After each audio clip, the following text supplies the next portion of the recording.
Universitas Pasundan. Sejak tahun 1913, Paguyuban Pasundan terus berkarya membawa misi untuk memerangi kebodohan dan kemiskinan.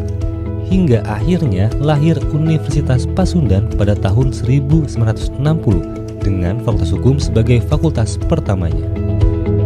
Dengan berlandaskan nilai kesundaan dan keislaman, Fakultas Hukum Unpas terus berkarya, berinovasi, dan beradaptasi dengan perkembangan zaman dalam dunia pendidikan. Untuk mendorong percepatan peningkatan mutu pendidikan, di fakultas ini telah diterapkan kurikulum MBKM. Assalamualaikum warahmatullahi wabarakatuh. Perkenalkan, saya Firly Vidiasti Sabianto, SHMKN. Di Fakultas Hukum Universitas Pasundan ini saya mengajar hukum dagang.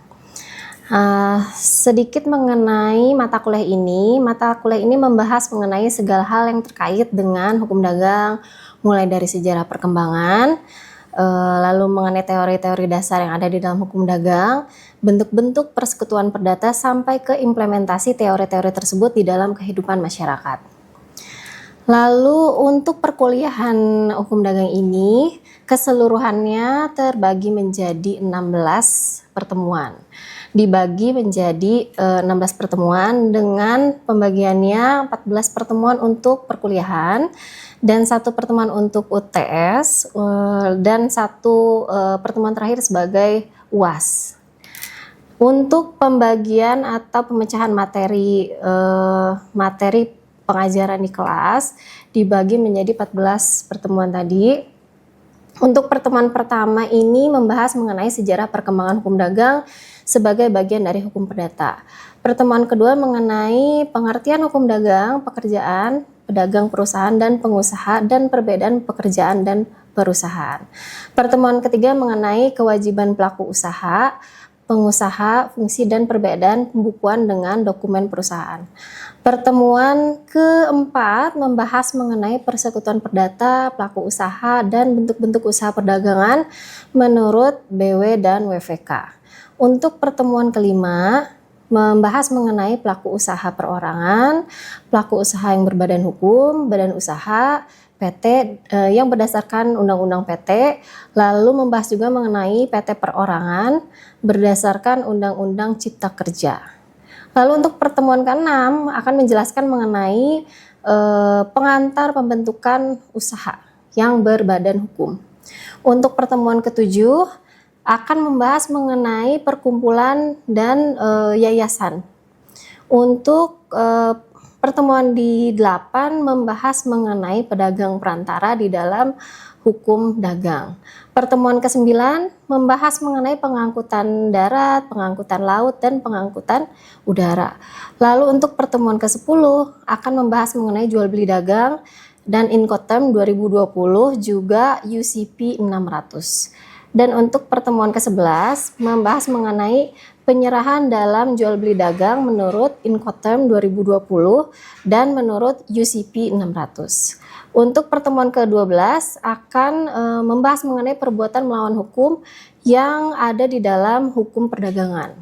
Untuk pertemuan ke-13 akan membahas mengenai bentuk-bentuk dan mekanisme penyelesaian sengketa di dalam ranah hukum dagang. Lalu untuk pertemuan terakhir di pertemuan 14 akan membahas mengenai kasus hukum yang ada di dalam ranah hukum dagang. Dan adapun yang menjadi media pembelajaran dalam mata kuliah hukum dagang adalah literatur yang berkaitan dengan hukum dagang, lalu yang sifatnya fisik maupun digital, kemudian sumber lainnya didapatkan juga dari jurnal-jurnal ilmiah yang cakupannya nasional maupun internasional.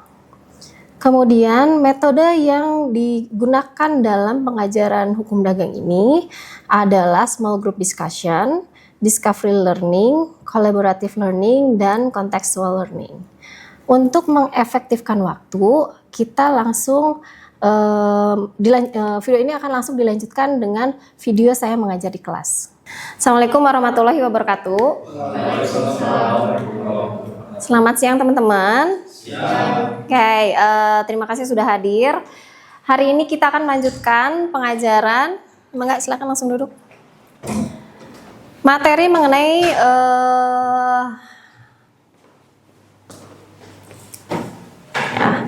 ini adalah Kita mau membahas mengenai pelaku usaha. Nah, coba teman-teman, ada yang kebayang nggak kalau pelaku usaha itu seperti apa? Karena kita ngomongin hukum dagang nih. Pelaku usaha. Pelaku usaha. Pedagang di sana pelaku usaha? Pelaku usaha. Kalau misalnya Anda beli baju ini, yang bikinnya pelaku usaha? Pelaku usaha. Nah, pelaku usaha itu untuk yang cakupannya besar biasanya dinaungi dengan satu bentuk usaha. Nah, seperti ini, ada pelaku usaha yang bentuknya matskap. Udah pernah dengar? Belum ya, matskap. Binatang apa itu? Matskap itu adalah persekutuan perdata. Jadi nanti akan dijelaskan lebih lanjut.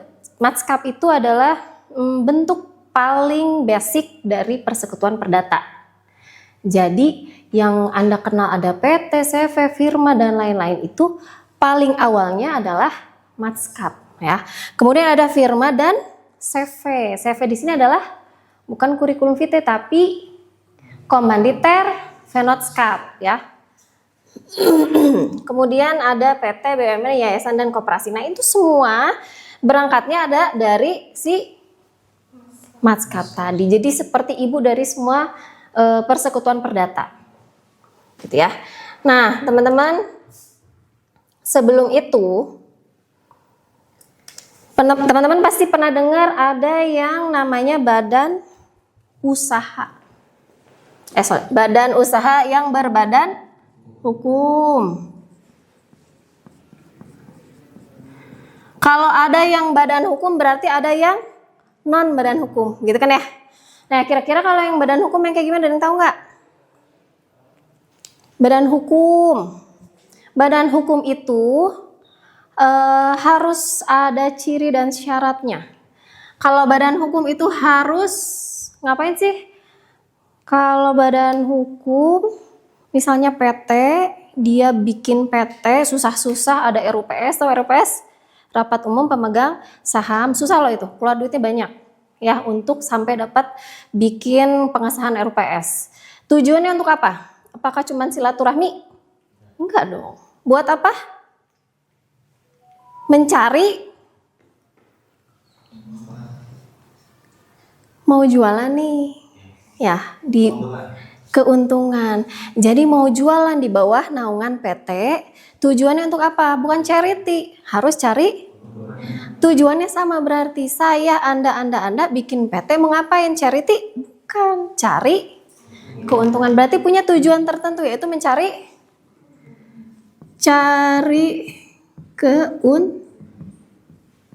jelas ya, karena ini mah bukan charity. Kemudian apalagi ciri dan syaratnya?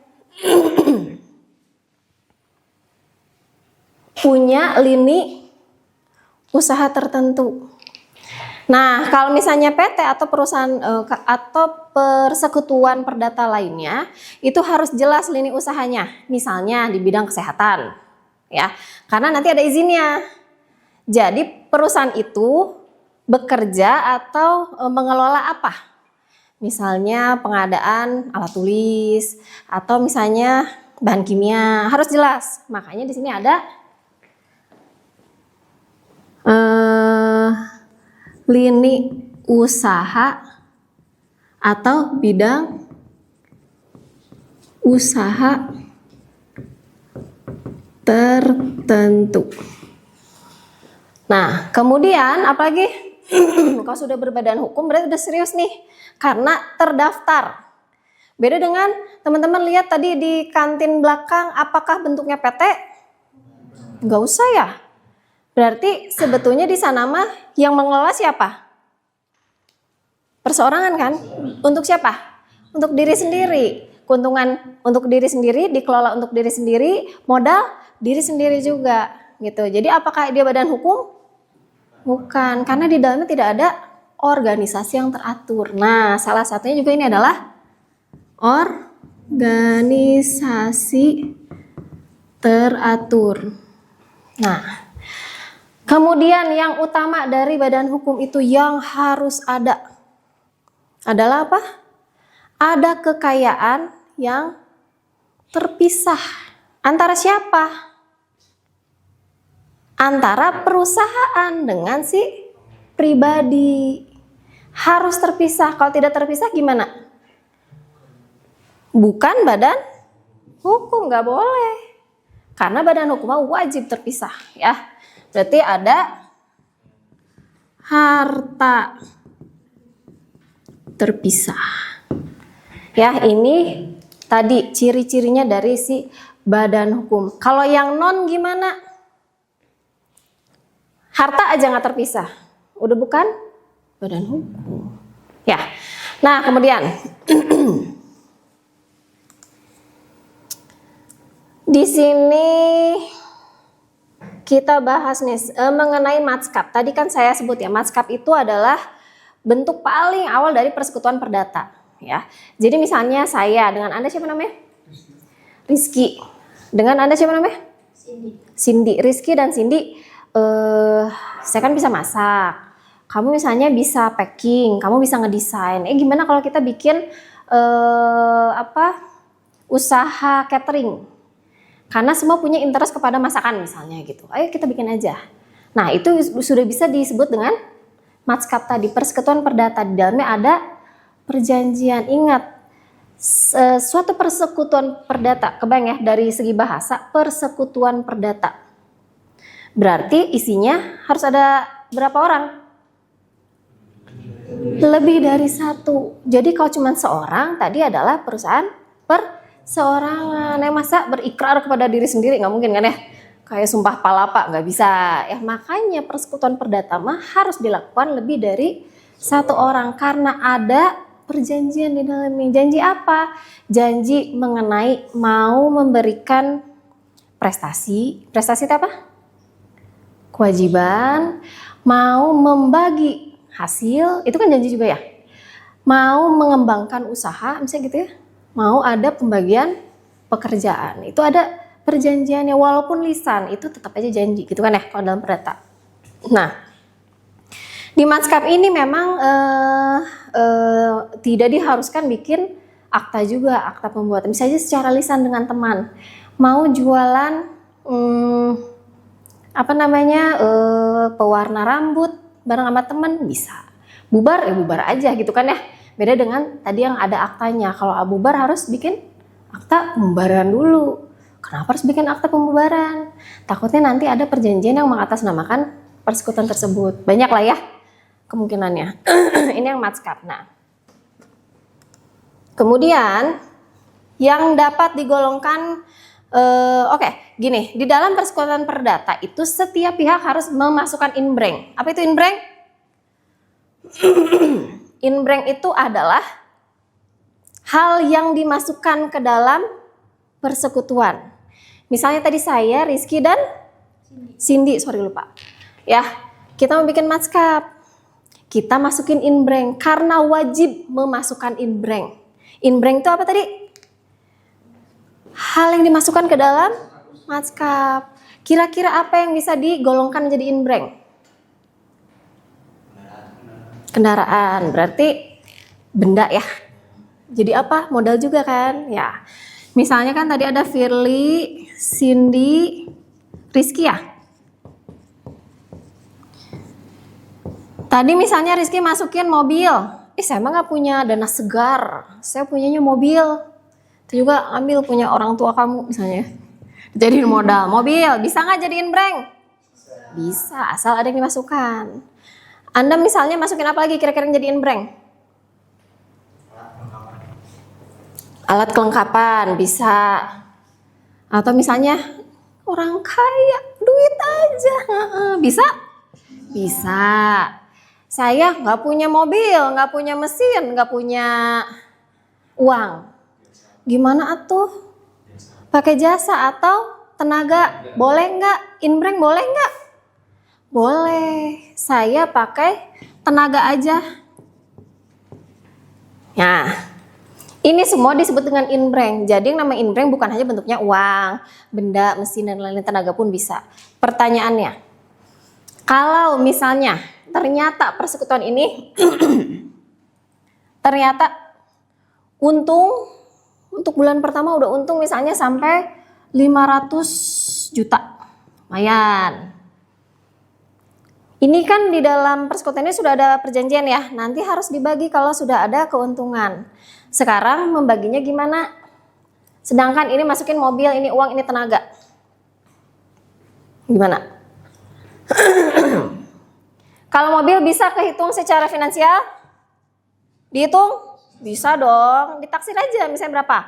Oh ini mah mobil lama 150 juta misalnya. Oke. Uang masukin berapa? Dia masukin uang 75 juta. Nah ini si tenaga gimana ngitungnya?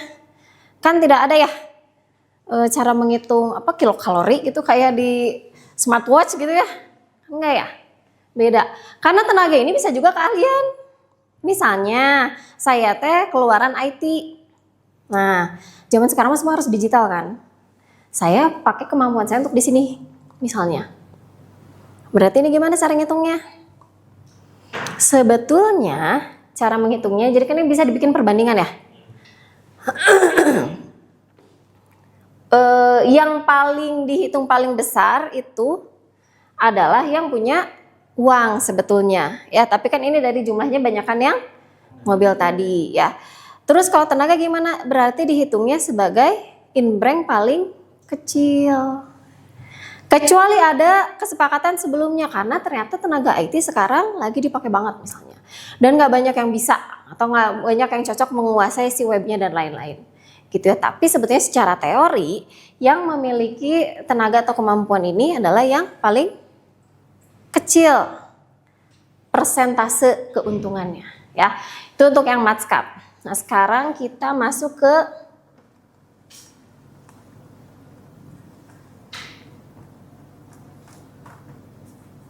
pernah dengar firma? Firma tuh kayak gimana? Contoh firma aja. Dengar di film misalnya. Suka ada firma hukum ya? Firma hukum, biasanya firma hukum, firma akuntan, firma arsitek. Kenapa bentuknya firma? Firma ini biasanya gabungan dari orang-orang yang memiliki skill yang sama. Makanya jadi advokat gitu ya. Walaupun misalnya firma hukum Firly Widiasti and Associates ya. Misalnya satu nama yang di depan atau misalnya satu nama mewakili semuanya. Itu biasanya bentuknya firma. Karena apa tadi? Karena biasanya memiliki keahlian yang sama. Kayak akuntan kan itu profesi yang sama ya. Nah, seperti itu. Nah, firma ini disebutnya adalah persekutuan atas nama. Persekutuan atas nama. Jadi kan tadi ada matskap, ada firma, ada CV, ada PT. Semuanya basicnya adalah perjanjian. Tapi semua punya kekhasan masing-masing, makanya dipisahkan kan ya. Nah si firma ini kekhasannya adalah persekutuan atas nama. Kenapa atas nama? Misalnya tadi, ini bukan matskap nih ceritanya. Saya bikin firma. Semuanya lawyer. Ya. Jadi atas nama teh banyak nih yang bikin si firmanya namanya dari nama 3 orang ini. Misalnya firma hukum Visiri gitu. Ya, karena atas nama 3 orang ini. Gitu. Jadi kalau firma ini sifatnya setiap sekutu, tiap pihak ini disebutnya sekutu. Setiap sekutu ini boleh melakukan perjanjian, menutup perjanjian keluar dengan mewakili 2 lainnya. Jadi semua berhak bikin perjanjian keluar atas nama teman-teman satu firmanya. Gitu ya. Kemudian nah, yang membedakan ya, si firma ini bersifat pribadi untuk keseluruhan atau tanggung jawab renteng bagi perjanjian perikatan persekutuan. Maksudnya gimana? Kalau misalnya ya, Cindy ini menutup perjanjian dengan pihak ketiga, ternyata dia bikin firma rugi sampai 500 juta.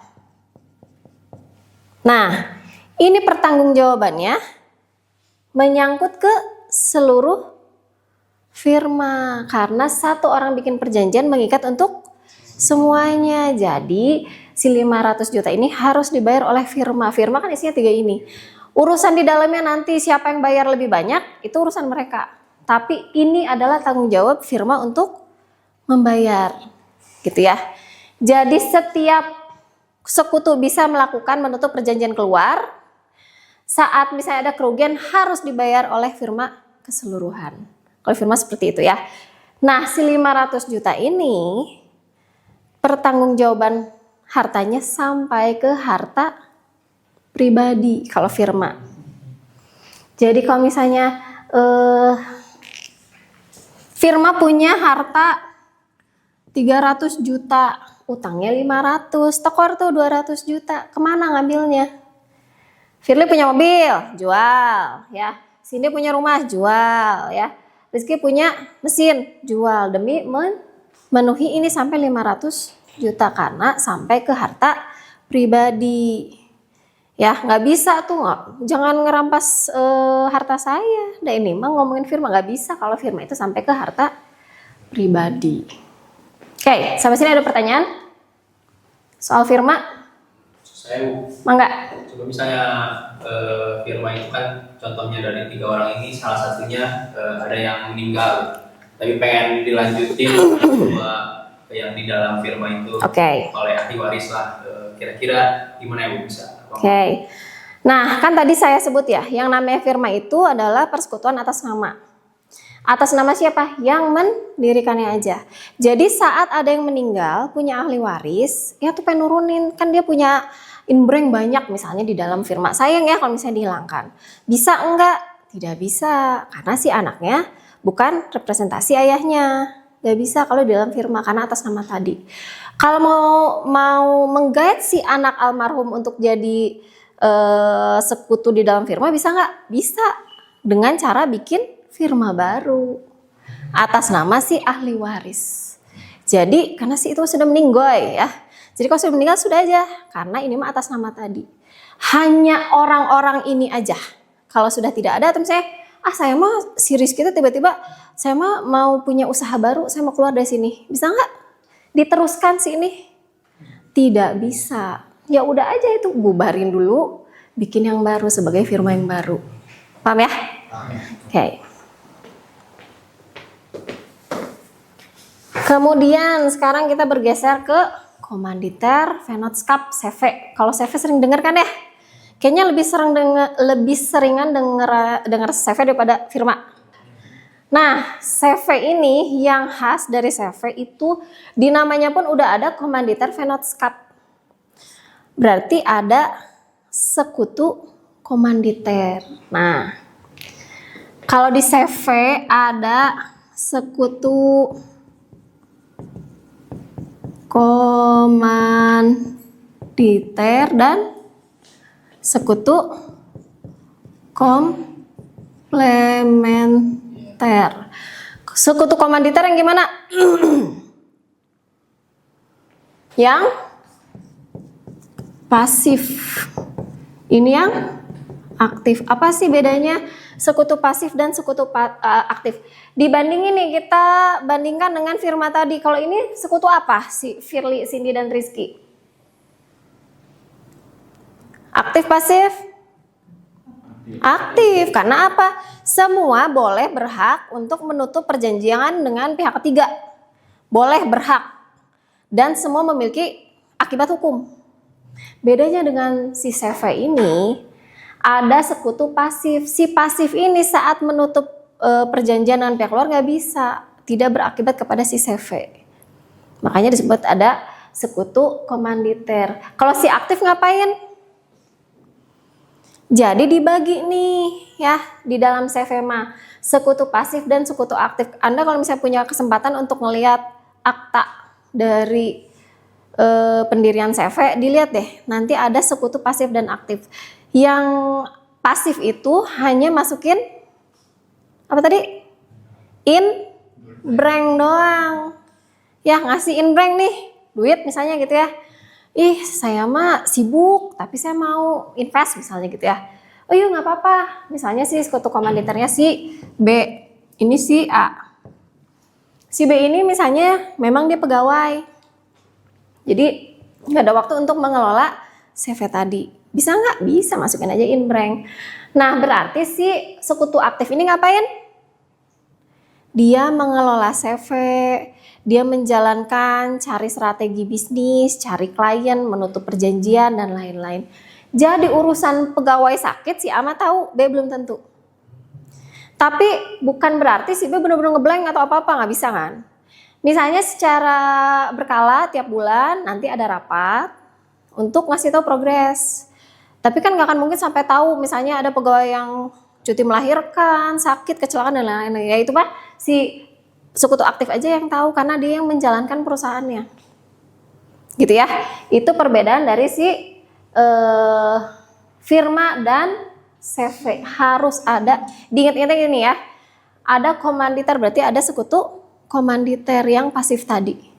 Oke, untuk yang CV ada pertanyaan nggak? Enggak. Tadi kan ada yang disebut dengan sekutu komanditer. Nah, gimana kalau misalnya waktu dalam perjalanannya menjalankan CV ini, si sekutu komanditer, sekutu pasif ini ikut dalam menjalankan CV itu? Oke. Yang kasus gini ada nggak? Ada aja sebetulnya. Ya, tiba-tiba misalnya gini, kata si B teh, kok kayaknya kamu nggak bener sih ngejalanin perusahaannya misalnya. Ada kebijakan-kebijakan bisnis yang misalnya tidak sejalan dengan si B. Sampai pada akhirnya si B turun tangan untuk menjalankan perusahaan. Boleh nggak pertanyaannya? Kalau mau kayak gitu, bentuknya udah bukan CV lagi. Karena harus ada yang pasif. Itu mah sudah ditentukan sama undang-undang. Kalau gitu rubah aja misalnya jadi firma, matskap, PT sekalian gitu ya. Karena sudah bukan tidak ada komanditer lagi, tidak ada yang pasif lagi. Sedangkan kalau CV itu harus ada yang pasifnya. Kalau enggak, dia tuh keran tempat aja. Misalnya si A ini si pasif ini, si aktif ini jadi si komanditernya ya. Yang jelas harus ada yang jadi komanditernya. Begitu. Dan perbedaannya ini kan tadi ngomongin soal tanggung jawabnya ya. Kalau misalnya ada utang, kira-kira kalau CV gimana? Ada aktif, ada pasif. Hutangnya misalnya 500 juta. 500 juta. Ke pasif ini ngasih inbreng 200 juta. Utangnya 500 juta. Kekayaan CV itu kalau dihitung ternyata cuma 100 yang bisa dicairkan. Kira-kira gimana? Tanggung jawab siapa? Sampai mana? Ada yang bisa nebak nggak? Bukan tanpa alasan kenapa si B ini disebut sekutu komanditer atau sekutu pasif. Ya. Jadi si sekutu pasif ini tanggung jawabnya hanya sampai sebatas inbreng aja. Inbrengnya 200. Berarti jadi gini, setiap usaha itu ada resikonya kan ya. Dan si B tahu saat dia mau menginvestkan uang 200 juta ke dalam CV, dia udah tahu resikonya. Bisa hilang nih duit 200 atau bahkan nambah. Itu namanya usaha, nggak mungkin untung terus kan ya, gitu. Nah, jadi setelah dia tahu resikonya, dia udah tahu 200 ini bisa hilang atau bisa bertambah. Nah, saat ada kerugian 500 juta, dia hanya bisa ditagih sebanyak inbreng yang dia masukkan aja. Nah, udah masukin 200 udah nggak bisa ngerong-rong ke harta pribadi. Yang bisa sampai ke harta pribadi? Yang aktif bisa sampai ke harta pribadi. Berarti kurangnya berapa? 200 kan, ada 200 dan 100. Berarti sisa 200 lagi. Dari mana? Ya mangga cari aja. Apakah dia harus menjual atau harus pinjol ya. Pokoknya harus kebayar nih sampai ke harta pribadi. Nah, sekarang balik lagi ke ciri badan hukum tadi. Kira-kira badan usaha berbadan hukum. Kira-kira firma CV yang mana yang badan hukum? Atau dua-duanya badan hukum? Lihat dari cirinya. Mana ada yang badan hukum? Atau dua-duanya badan hukum? Atau keduanya bukan badan hukum? Atau gimana? Yang mana? CV. CV badan hukum. Yang lain? Yang mana? Firma sama CV badan hukum. Oke. Pendapat lain? Ciri badan hukum tadi gimana? Mencari keuntungan. Sama cari keuntungan? Benar. Kalau misalnya charity mah ada di yayasan kan?